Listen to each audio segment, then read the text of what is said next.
जिसे वक्त भी समझ ना सका।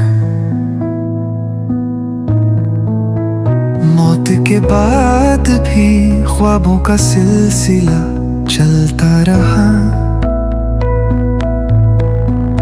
हम दोनों का सफर सितारों के पार चलता रहा। ना तन था ना सांस थी, सिर्फ रूह का नूर था।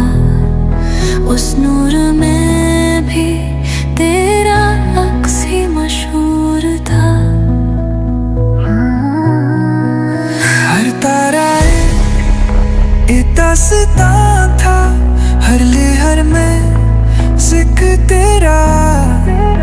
फिजाओं ने भी लिखा था नाम सिर्फ तेरा मेरा।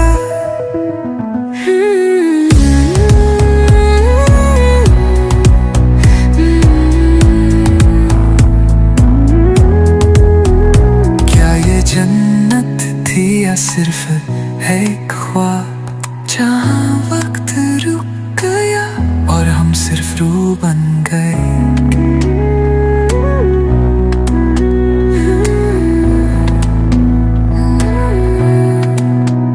ना जुदाई का गम, ना वक्त की दीवार थी,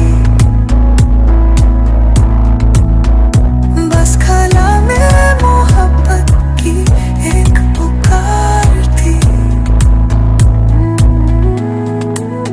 दिलों की जुबान थी, आँखों का नूर था,